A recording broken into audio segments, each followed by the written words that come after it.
નમસ્કાર, સવારના 10 વાગી રહ્યા છે. આપ જોઈ રહ્યા છો ગુજરાત ફર્સ્ટ સમાચાર સાથે હું છું માનસી સોની.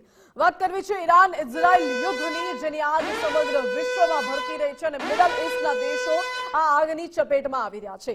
મોટા સમાચારથી શરૂઆત કરવી છે. બઝર વાગી રહ્યું છે ગુજરાત ફર્સ્ટનું અને મોટા બિગ બ્રેકિંગ ન્યૂઝ આવી રહ્યા છે. યુએસ, ઇઝરાયલ અને ઈરાન વચ્ચે ભીષણ યુદ્ધનો આજે ત્રીજો દિવસ છે. અમેરિકા અને ઇઝરાયલના સંયુક્ત હુમલાથી ઈરાનમાં ભારે તબાહી મચી ગઈ છે. ઈરાન વિરુદ્ધ 11 દેશોનું મોટું ગઠબંધન મેદાને પડે તેવી તૈયારી પૂરેપૂરી છે. ઈરાન વિરુદ્ધ 11 દેશો એક ગઠબંધન બનાવી રહ્યા છે. યુએસ અને ઇઝરાયલને બ્રિટન, ફ્રાન્સ અને જર્મનીએ મજબૂત સમર્થન આપ્યું છે, તો બીજી બાજુ સાઉદી અરેબિયા, કતાર, જોર્ડન પણ ઈરાનની વિરુદ્ધમાં છે અને આ સાથે ઇઝરાયલના સહયોગમાં જોડાઈ ગયા છે આ દેશો. ઈરાન પરના હુમલા અંગે આજે અમેરિકા મહત્વની પ્રેસ કોન્ફરન્સ પણ કરી શકે છે.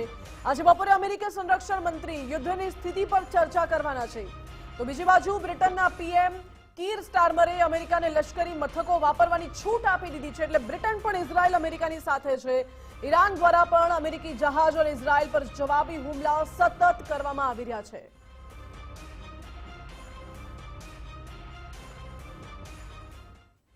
તો ઈરાન અને ઇઝરાયલ વચ્ચે જે યુદ્ધની પરિસ્થિતિ અત્યારે ઊભી થઈ છે તેને લઈને બજારોમાં પણ હાહાકાર છે. ક્રૂડ ઓઇલની કિંમતોમાં સીધો 10% ઉછાળો આવી ગયો છે.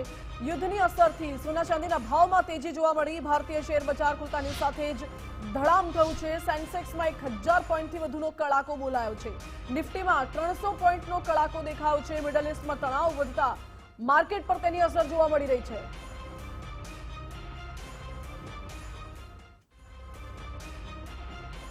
તો આજ મુદ્દે વાત કરીશું. માર્કેટ એક્સપર્ટ જયદેવસિંહ ચુડાસમા આપણી સાથે જોડાઈ ગયા છે. જયદેવસિંહ, સ્વાગત છે આપનું ગુજરાત ફર્સ્ટમાં.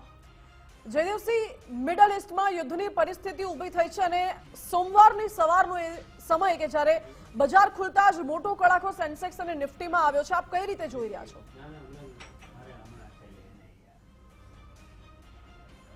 બિલકુલ, સપ્તાહના અંતિમ 3 દિવસ દરમિયાન જે રીતે અમેરિકા અને ઇઝરાયલ દ્વારા સંયુક્ત હુમલો ઈરાન ઉપર કરવામાં આવ્યો અને જે રીતનું ઈરાન ઉપર જે ડેમેજ થતું જોવા મળી રહ્યું છે અને ત્યાર પછી મિડલ ઈસ્ટ કન્ટ્રીઓ ઉપર પણ જે પરિસ્થિતિ નિર્માણ થઈ છે તે ટૂંકાથી મધ્યમ ગાળે ખૂબ જ ચિંતાજનક બાબત ગણી શકાય.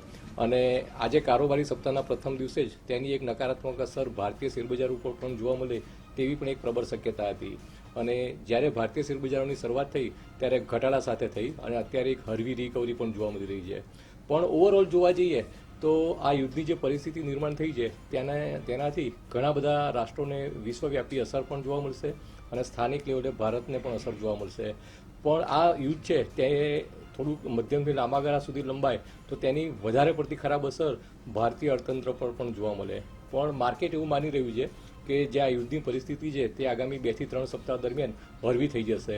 અને જે રીતે થોડીક વાર પહેલાં જ અમેરિકન પ્રેસિડેન્ટ ડોનાલ્ડ ટ્રમ્પે ન્યૂયોર્ક ટાઈમ્સને જે ઇન્ટરવ્યૂ આપ્યો અને તેમાં તેમણે જણાવ્યું કે મેક્સિમમ જે યુદ્ધ છે તે કદાચ 4 થી 5 સપ્તાહ સુધી ચાલી શકે છે.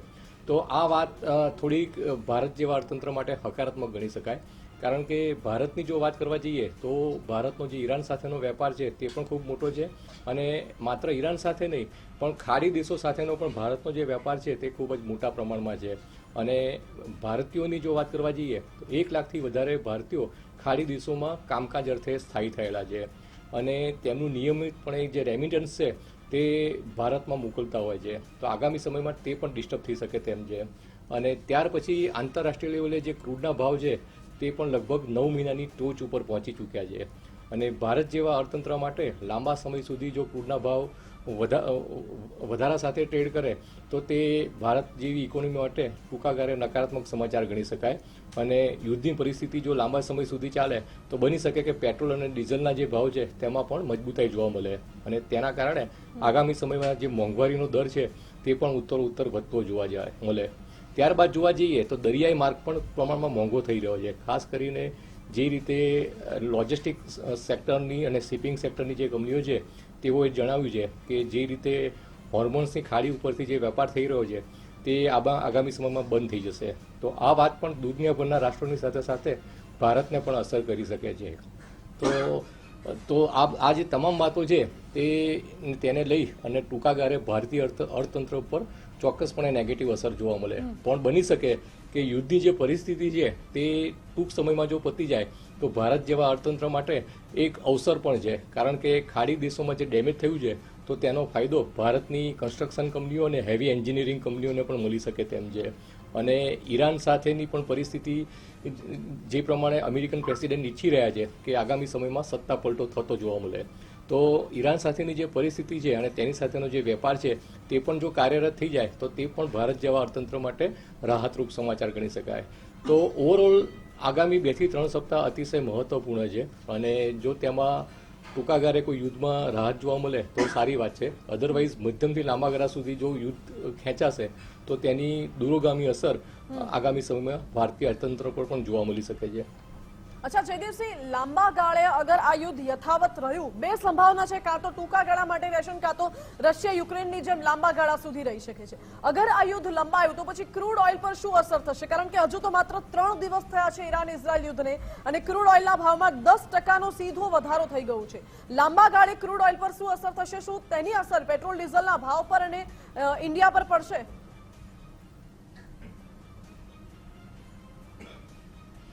બિલકુલ. આજે કારોબારી સપ્તાહના પ્રથમ દિવસે જે રીતે કોમોડિટી પ્રાઇસ, શેર બજારના પ્રાઇસ અને અન્ય જે પ્રાઇસીસ કોમોડિટીના પ્રાઇસની જે શરૂઆત થઈ છે તે જોતા માર્કેટ એવું માની રહ્યું છે કે યુદ્ધની પરિસ્થિતિ છે તે લાંબા સમય સુધી ચાલુ નહીં રહે. કારણ કે છેલ્લા 3 દિવસ દરમિયાન ઈરાન ઉપર જે ડેમેજ થતું જોવા મળ્યું છે તો તેને લઈને એવું અચૂક કહી શકાય કે આગામી 1 થી 2 સપ્તાહ દરમિયાન ઈરાનને સામેથી જ સરેન્ડર કરવું પડશે અને માર્કેટ પણ એવું માની રહ્યું છે કે યુદ્ધની પરિસ્થિતિ લાંબા સમય સુધી નહીં ચાલે. પણ આપ જો એવું કહી રહ્યા છો કે યુદ્ધની પરિસ્થિતિ લાંબા સમય સુધી ચાલે તો જે ક્રૂડના ભાવ છે તે હજી પણ વધી શકે અને ભારત જેવા અર્થતંત્ર માટે ક્રૂડના ભાવ વધે તો ટૂંકાથી મધ્યમ ગાળે ખૂબ નકારાત્મક બાબત ગણી શકાય અને આગામી સમયમાં તેની ઘણી બધી મલ્ટિપલ લેયર ઉપર નકારાત્મક અસર પણ જોવા મળે.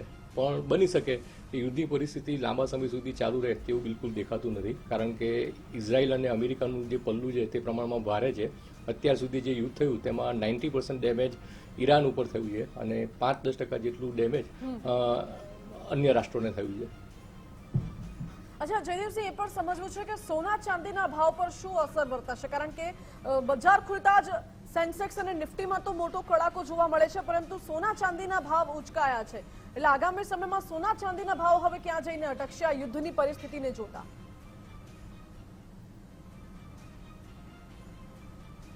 બિલકુલ.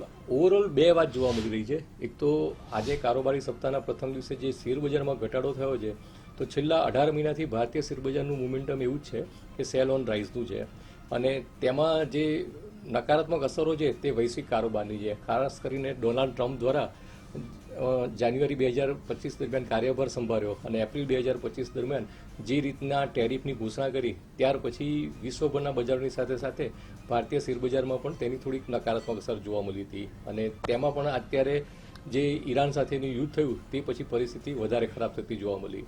તો તેની પાછળ એક અવસર પણ છુપાયો છે કારણ કે ભારતીય શેર બજારો તેના ટોપથી સારા એવા નીચે આવી ચૂક્યા છે અને સ્થાનિક લેવલે ભારતીય અર્થવ્યવસ્થાની જો વાત કરવા જઈએ તો આંકડાકીય રીતે ખૂબ જ મજબૂતાઈ દર્શાવી રહ્યા છે. ખાસ કરીને ગઈકાલે જે રીતે જીએસટી કલેક્શનના આંકડા આવ્યા તે ખૂબ જ ઉત્સાહજનક ગણી શકાય. 1,83,000 કરોડ રૂપિયા જેવું માત્ર જીએસટી કલેક્શન આવ્યું છે. ત્યારબાદ ઓટો સેલ્સના આંકડા આવ્યા તે પણ ડબલ ડિજિટના ગ્રોથ સાથે આવ્યા છે, જે પણ ખૂબ જ હકારાત્મક બાબત ગણી શકાય. તો તેને લઈને હું કહીશ કે જે મધ્યમથી લાંબા ગાળાના રોકાણકારો હોય અને હાલનો જે ઘટાડો જોઈએ તે તેમના માટે અવસરરૂપ છે. કારણ કે આગામી 2 થી 3 વર્ષ 5 વર્ષ દરમિયાન ભારતીય અર્થવ્યવસ્થા અને ભારતીય શેર બજાર હાલના લેવલથી ઉત્તર ખૂબ સારી મજબૂતાઈ દર્શાવે તેવા પ્રબળ સંકેતો છે.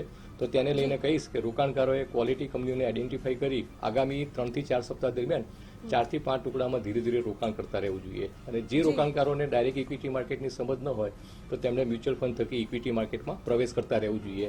રહી વાત સોના ચાંદીની, તો સોના ચાંદીમાં પણ આજના કારોબાર દરમિયાન અપેક્ષા જ હતી કે જે શરૂઆત થશે તે વધારા સાથે જ થશે. કારણ કે જ્યારે જીઓ પોલિટિકલ કન્સર્ન ખૂબ જ ચિંતાજનક બને ત્યારે પ્રાઇસીસ કોમોડિટીમાં તેનું પોઝિટિવ રિફ્લેક્શન આવતું હોય છે અને લોકો સેફ હેવન તરીકે સોના અને ચાંદીમાં ખરીદી કરતા હોય છે.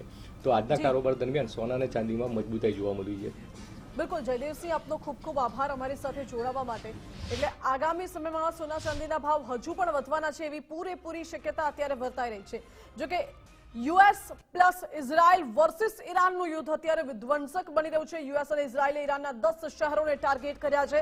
મોટા સમાચાર અત્યારે મળી રહ્યા છે. હુમલામાં અત્યાર સુધી 200 થી વધુ લોકોના મોત. જી હા, 740 થી વધુ લોકો ઘાયલ થયા. 200 થી વધુ લોકોના મોત. સ્કૂલ પર હુમલો કરવામાં આવ્યો.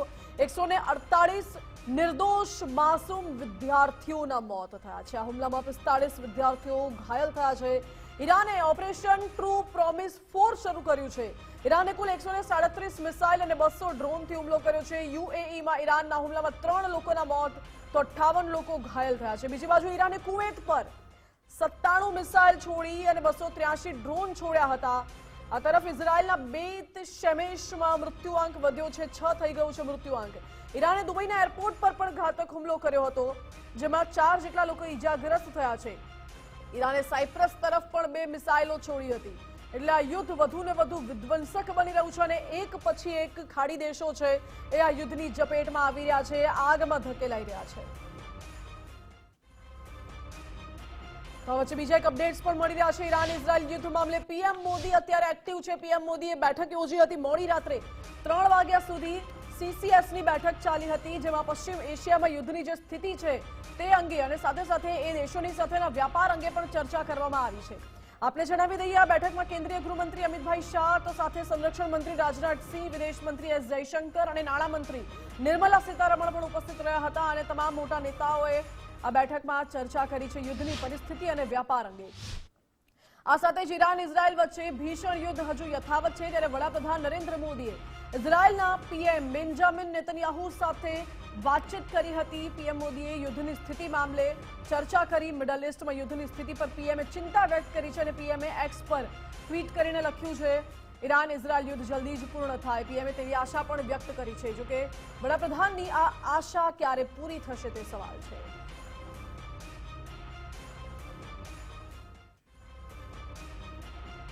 આજ મુદ્દે ચર્ચા કરીશું. રક્ષા વિશેષજ્ઞ દિનેશભાઈ પટેલ આપણી સાથે જોડાઈ ગયા છે. દિનેશભાઈ, સ્વાગત છે આપનું ગુજરાત ફર્સ્ટમાં. અને રિટાયર્ડ કર્નલ જયદેવભાઈ જોશી જોડાઈ ગયા છે. જયદેવભાઈ, આપનું પણ સ્વાગત છે ગુજરાત ફર્સ્ટમાં. દિનેશભાઈ, વડાપ્રધાન નરેન્દ્ર મોદીએ ઇઝરાયલના પીએમ સાથે વાતચીત કરી છે અને પછી પીએમએ ટ્વીટ કર્યું કે આ યુદ્ધ જલ્દી જ પૂરું થાય તેવી આશા રાખું છું. આપને શું લાગે છે, હાલની વર્તમાન પરિસ્થિતિને જોતા આ યુદ્ધ કેટલા સમય સુધી ચાલી શકે છે? નમસ્કાર. સૌથી પહેલાં તો હું એવું કહેવા માગીશ કે જે આપણે યુક્રેન ને રશિયા વચ્ચે જ્યારે યુદ્ધ ચાલુ થયું હતું ત્યારે બધાને એવી આશા હતી કે 1 અઠવાડિયું કે 10 દિવસથી વધારે યુદ્ધ નહીં ચાલે, એની જગ્યાએ આપણે 5મા વર્ષમાં પ્રવેશ કરી ચૂક્યા છે. એટલે આપણે જ્યારે ઓપરેશન સિંદૂર કર્યું હતું ત્યારે પણ કેમ જલ્દી બહાર નીકળી ગયા એ બાબતમાં મારા કમેન્ટ હતા કે યુદ્ધમાં એન્ટર થવું બહુ ઇઝી છે, પણ યુદ્ધમાંથી બહાર નીકળવું બહુ ડિફિકલ્ટ છે. અને એની બધી જ ગણતરી છે. આપણા પ્રધાનમંત્રીએ તે વખતે બી કહ્યું હતું કે ભાઈ એ યુદ્ધ કા યુગ નહીં હે, પણ એ યુદ્ધ કા યુગ નહીં એ કહેવા છતાં પણ આજે બધી જગ્યાએ યુદ્ધો ફાટી નીકળ્યા છે અને એ લંબાઈ રહ્યા છે. આમ શું એટલે જે આશા રાખીને બધા બેઠા છે એનું કારણ છે, એનું લોજિક એ છે કે ઘણું બધું પ્રેશર ઈરાન પર મૂકવામાં આવ્યું અને ઘણી બધી વાટાઘાટો પણ થઈ, ઘણા બધા દબાણો લાવવામાં આવ્યા, ઘણી બધી ધમકીઓ આપવામાં આવી, છતાં પણ ઈરાને છેવટે માન્યું નથી. એનો મતલબ કે ઈરાને પોતાની રીતે તૈયારી કરી રાખી છે કે અમે ભલે કદાચ હારી બી જઈએ પણ આનો અમે સામનો કરીશું.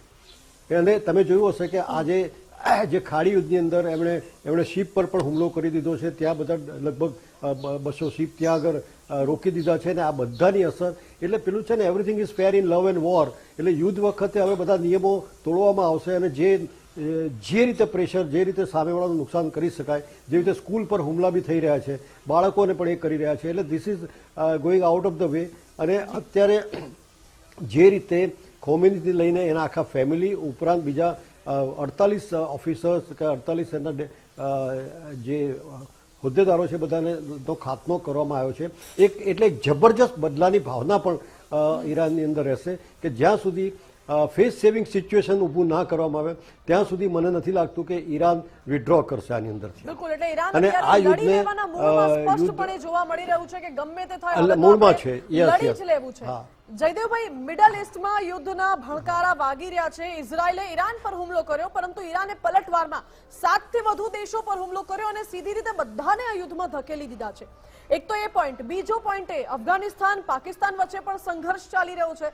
હવે મિડલ ઇસ્ટ, ખાડી દેશો અને ભારતના જે મિત્ર છે, પાડોશીઓ છે કે આજુબાજુના દેશો છે, ત્યાં યુદ્ધ જેવી પરિસ્થિતિ છે. ભારત પર શું અસર વર્તાશે? આપનું શું અનુમાન છે?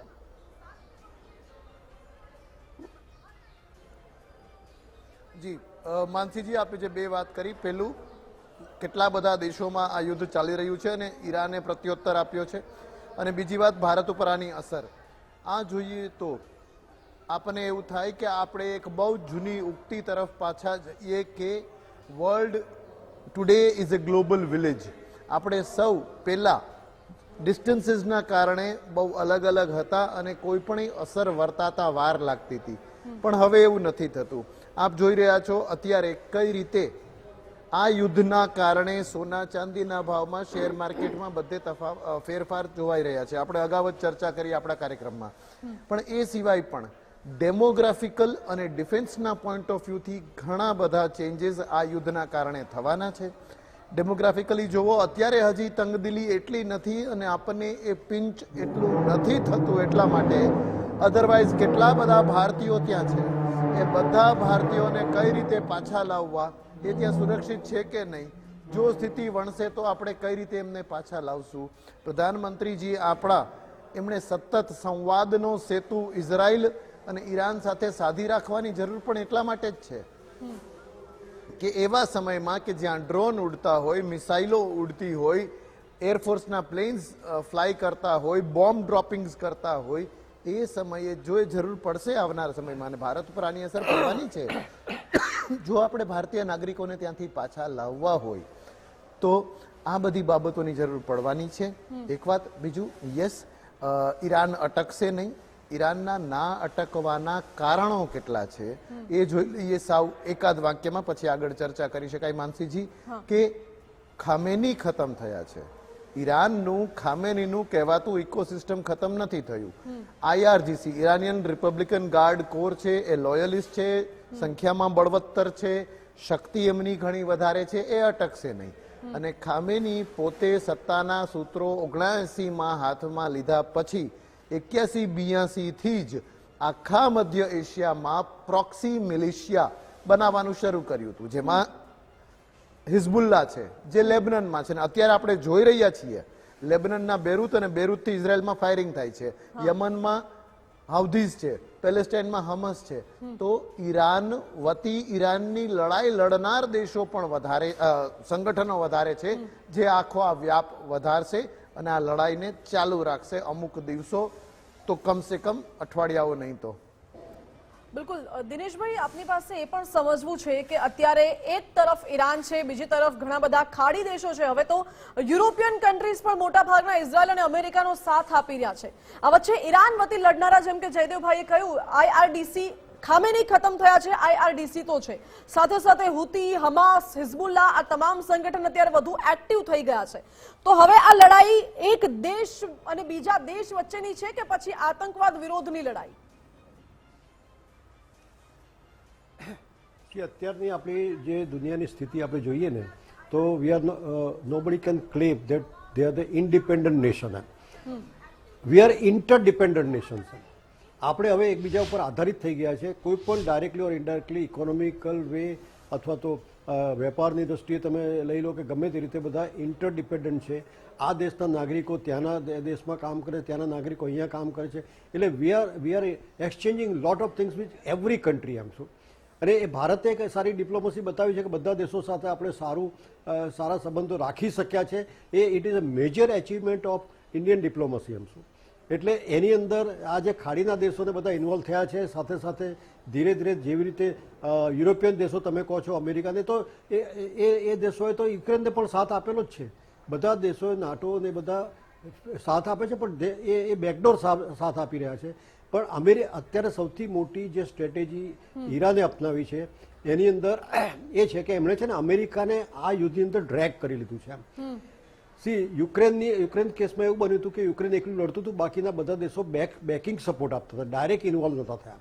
એવું ઈરાને આ વખતે બનવા નથી દીધું. તમે સ્ટ્રેટેજી સમજો કે ઈરાન એટલું ડિટરમિન હતું કે એમણે શું કર્યું કે બીજા અત્યારે 11 દેશો પર એમણે એટેક કરી દીધો. જ્યાં જ્યાં પણ અમેરિકાના થાણા છે, અમેરિકાના બેઝ છે, ત્યાં એમણે એટેક કરી દીધો અને બધું ડિસ્ટર્બ કરી નાખ્યું. એટલે અમેરિકાને ડાયરેક્ટલી અંદર ઇન્વોલ્વ કરી દીધું છે. Now it is a fight between America and Iran, or may be Israel એની સાથે છે. પણ યુક્રેનની જેમ બેકઅપ અમેરિકા પાછળથી સપોર્ટ આપતું હતું એવું નથી, ડાયરેક્ટ ઇન્વોલ્વ કરી દીધું છે. બીજી વસ્તુ છે કે જે દેશોની ઉપર ઈરાને એટેક કર્યો છે 11 દેશોની અંદર, એ દેશોને એક મેસેજ ગયો છે કે જ્યાં જ્યાં અમેરિકાના થાણા છે, અમેરિકા એમને પ્રોટેક્ટ કરવાની બાજુ પર છે, પણ એને સાથ આપવાને લીધે એ લોકો એ દેશો પર પણ એટેક થઈ રહ્યો છે. એ બી એક મેસેજ દુનિયાની અંદર જઈ રહ્યો છે. અને એટલા માટે જ આ બીજા જે સંગઠનો છે હવે એક્ટિવ થઈ રહ્યા છે, બીકોઝ ધેર એન્કરેજ કે આ ટાઈમ છે બદલો લેવાનો. આજે પાકિસ્તાનની અંદર બી જે હાલત અત્યારે થઈ રહી છે એ આને લીધે જ થઈ રહી છે. કારણ કે પાકિસ્તાને હંમેશા ડબલ સ્ટાન્ડર્ડ રાખ્યું છે, અને ડબલ સ્ટાન્ડર્ડ એમણે અમેરિકા ની પાસેથી કરગરીને પેલો ભીખનો વાળકો લઈને બધો સપોર્ટ લીધો છે, પણ આજે અમેરિકાની વિરુદ્ધમાં આખું પાકિસ્તાન થઈ ગયું છે. એ જ વસ્તુ થઈ રહી છે અત્યારે. એટલે we are not independent nation, we are interdependent nation. કૂટનીતિક રણનીતિ અને આપણી ફોરેન ડિપ્લોમેસી એટલી સ્ટ્રોંગ છે કે બધા દેશો સાથે આપણા સંબંધો પણ સારા છે, અને એક પીસ મેકરની ભૂમિકામાં અત્યારે ભારત જોવા મળી રહ્યું છે. જયદેવજી, ઈરાન ભારતનો સારો મિત્ર દેશ છે, સાથે સાથે ઇઝરાયલ ભારતનો સારો મિત્ર દેશ છે, પરંતુ હાલમાં રિસેન્ટલી વડાપ્રધાન મોદીની ઇઝરાયલ મુલાકાત, પછી આ એટેક, પછી પીએમ મોદીની બેન્જામિન નેતન્યાહુ સાથેની વાતચીત, આખી જે ક્રોનોલોજી છે એક તો એ સમજવી છે, અને એના પછી જ આખી સિચ્યુએશન ઊભી થઈ છે. ઈરાને ઘણા બધા દેશો પર એટેક કર્યો છે, ખાલી ઇઝરાયલની જગ્યાએ ઘણા બધા ખાડી દેશોને આમાં આગની ઝપેટમાં વચ્ચે લઈ લીધા છે. હવે આપને લાગે છે કે આ ક્રોનોલોજીને જોતા ઈરાન આડું ફાટી શકે છે, કારણ કે ભારતથી તો ઈરાન પણ નજીક છે અને ભારતથી અન્ય ખાડી દેશો પણ નજીક છે?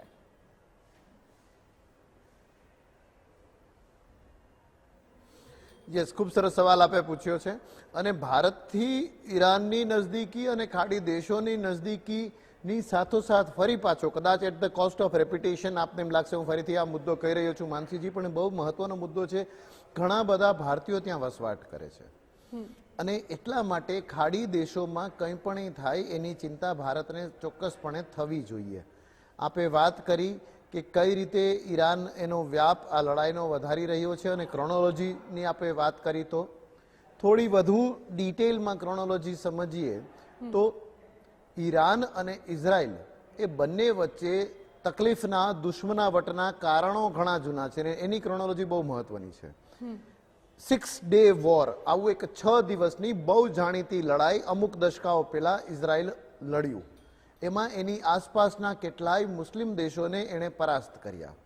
એ પછી મોસાદ, જે તેનું જાસૂસી તંત્ર છે, એણે ઘણા બધા ઓપરેશન્સ કર્યા, અને એ બધા ઓપરેશન્સમાં ઇઝરાયલના દુશ્મનોને ખતમ કર્યા. એમાં હેન્ડપિક કરીને ઈરાનમાં પણ એના સાયન્ટિસ્ટ હોય, બીજા લોકો હોય, એ બધા લોકોને વીણીને ચૂંટીને એમના જાસૂસો, એટલે મોસાદ, ઇઝરાયલના ગુપ્તચર તંત્રના જાસૂસોએ અને એમની ડિફેન્સ ફોર્સિસે, આઈડીએફએ એમના ઘરમાં જઈને પણ, એમની ઓફિસીસમાં જઈને પણ સબવર્ટલી ખતમ કર્યા.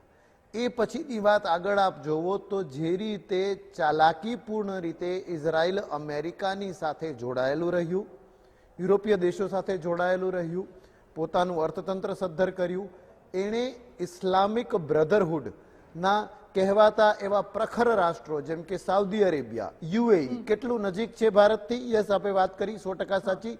કેટલા ભારતીયો ત્યાં વસવાટ કરે છે? ઘણા બધા કરે છે. કેટલાના બિઝનેસીસ ચાલે છે? એ યુએઈ, એ સાઉદી અરેબિયા, એ બધા સાથે ઇઝરાયલે એમઓયુ કર્યા, સંધિઓ કરી, ટ્રીટીઓ કરી. એટલે જે એક સમયે અકલ્પનીય હતું કે કોઈ પણ મુસ્લિમ રાષ્ટ્ર ક્યારેય ઇઝરાયલની સાથે ન રહે, એ ઇઝરાયલે એની સાથે લઈ લીધા. અને એટલા માટે ઈરાન આટલા બધા સુન્ની ઇસ્લામિક દેશોમાં એક શિયા ઇસ્લામિક દેશ, જે કહેવાતી રીતે પોતાના ધર્મના સિદ્ધાંતોને ખૂબ વળગી રહેલો રહ્યો. ખામેનીએ એમાં વધારો જ કર્યો છે. એ આવ્યા હતા રિફોર્મિસ્ટ તરીકે, પણ એણે પોતાના ધર્મના સિદ્ધાંતોને વધારે એન્ફોર્સ કર્યા. તો એમને ન તો માત્ર મિડલ ઇસ્ટમાં પોતાનું ડોમિનન્સ, ઇઝરાયલની વધતી જતી શાખ, અને ઇસ્લામિક વર્લ્ડના અમે પ્રખર એવા, અમે શીર્ષ સ્થાને બિરાજ થઈએ એવા અમે ઈરાનના વતનીઓ, એ બધાને ઇઝરાયલ સાથે એટલા માટે તકલીફ થઈ અને દુશ્મનાવટના કારણોમાં ઉત્તરોત્તર વધારો થયો છે. આ ક્રોનોલોજી છે માનસીજી. બિલકુલ. અને આ યુદ્ધની આગમાં હવે વિશ્વના કેટલા દેશો અંદર આવવાના છે, સળગવાના છે, કહેવું હાલ તો મુશ્કેલ બને છે, પરંતુ એના ઉપર પણ નજર રહેશે. દિનેશભાઈ, જયદેવભાઈ, આ બંનેનો ખૂબ ખૂબ આભાર અમારી સાથે જોડાવા માટે.